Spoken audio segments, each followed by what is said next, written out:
apparently there is some more news coming out in Clipperland about the ongoings of why Chris Paul was eventually sent home.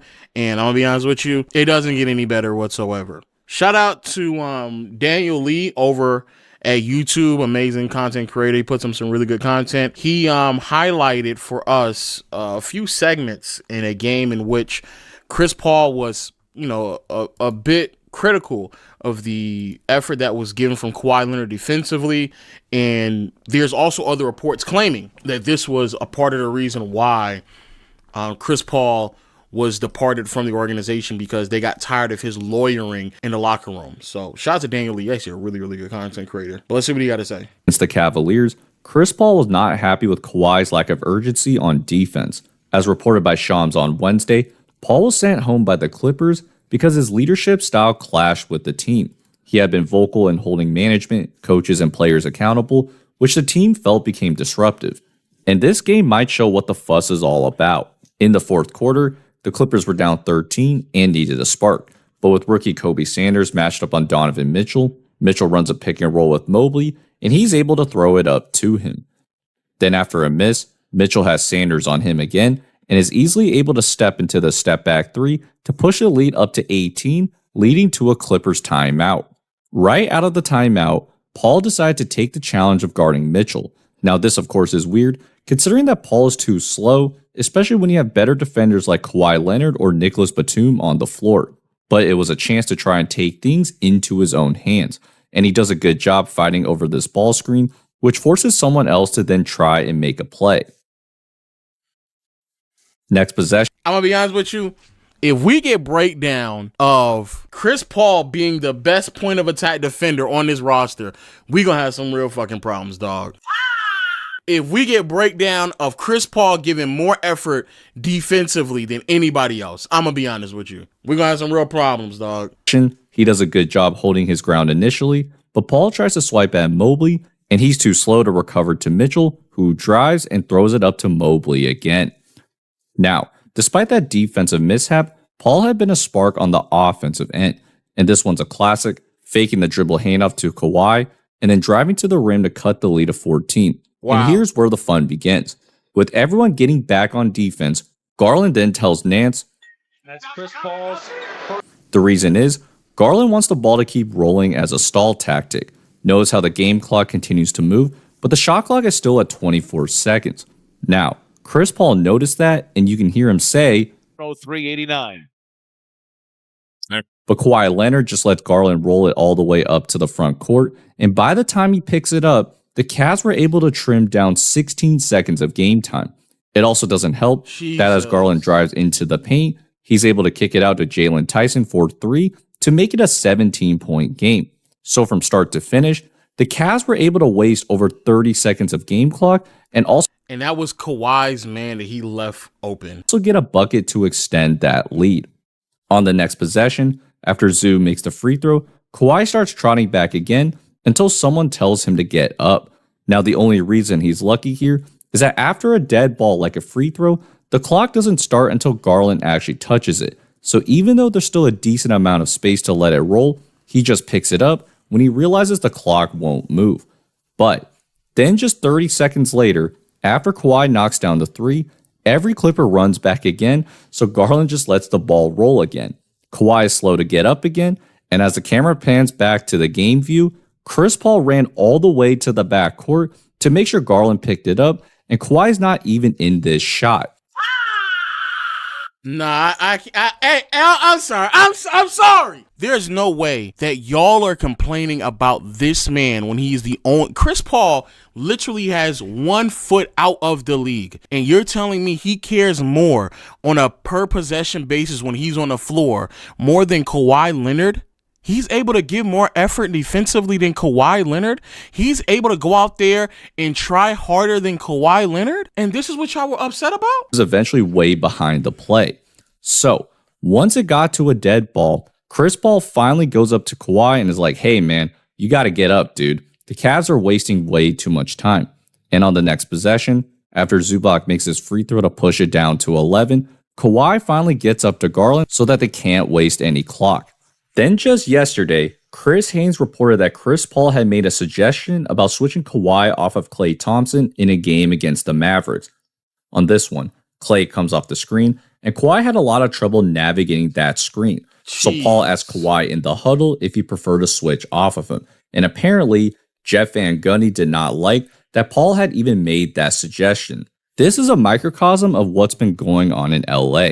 The Clippers, despite being a veteran group, have been lacking energy and effort.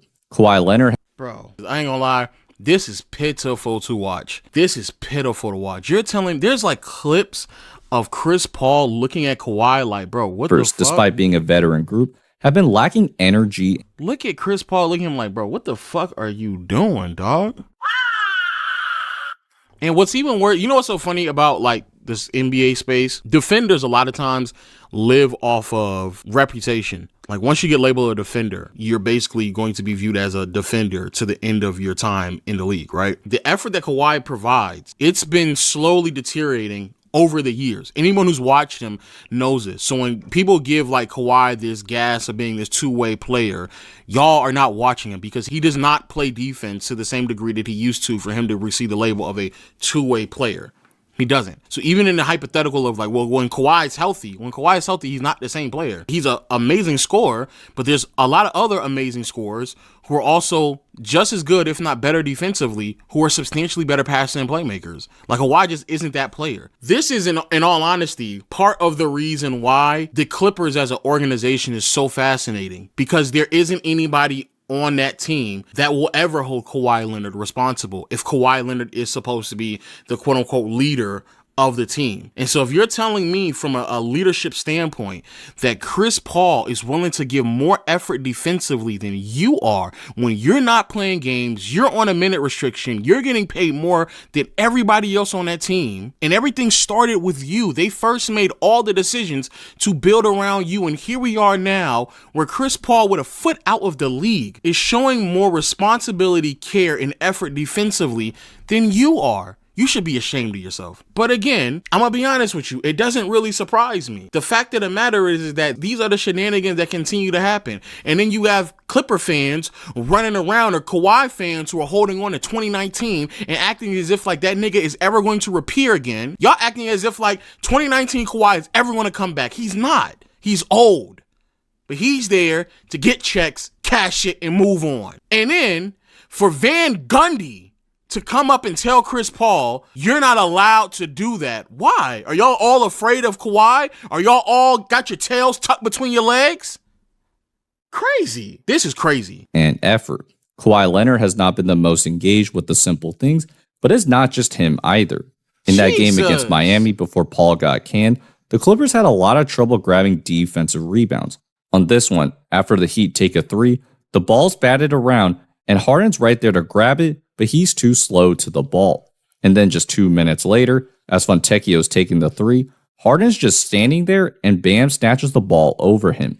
That then gets kicked out for another three, and this was in part of a 30-2 run by the Miami Heat that ended up blowing this game wide open.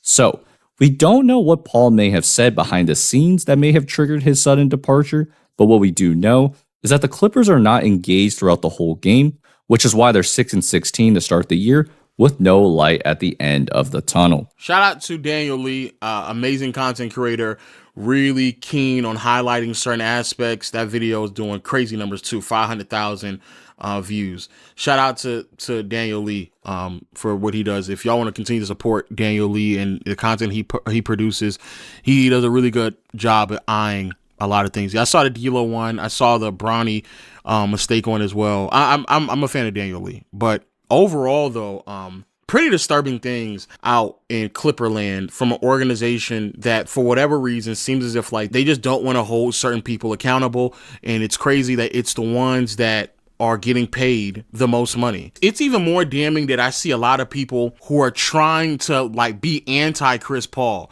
trying to sit there and claim that Chris Paul doesn't have no angle in this fight to sit there and say anything, when the reality is, if those are the things that he's highlighting, if those are the things that he's asking Chris Paul, like, Kawhi, hey, if you need help, say something. I can go out there, I'll give better effort than that, and then you just pick him up at the half-court line, but communicate at bare minimum, but just don't show no effort at all. And the fact that he's not showing little to no effort, not only is not a surprise to me, because even I've watched Kawhi over the past year or two, and again, he's just not the same defender that he was before. I didn't know it was this bad. I know some of the moments have been really, really bad, but I didn't know it was this bad. But it is amazing to me how off a lot of people are when it comes to the whole Chris Paul situation.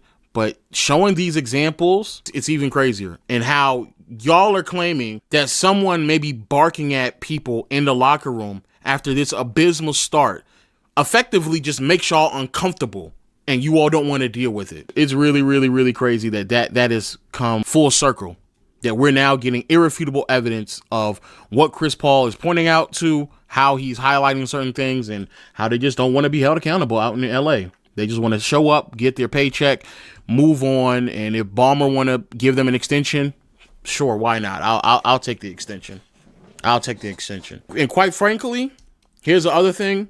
Because Chris Paul knows that he's out of the league, that he's not going to be, he's done. Like his time in the NBA is done. Because Chris Paul knows that, he's the only one on that team that will say anything, because everyone else trying to land another check. Everyone else trying to find their way back in the league. Everyone else is just trying to figure out what they can before they end their careers. And that's a lot of people on that roster. A lot of people on that roster. I'm trying to last as long as I can. And CP is fucking it up for me. Chris Paul out there running his mouth, and I'm trying to focus on just trying to milk it as much as I can. And that really and truly is the reality of what it looks like.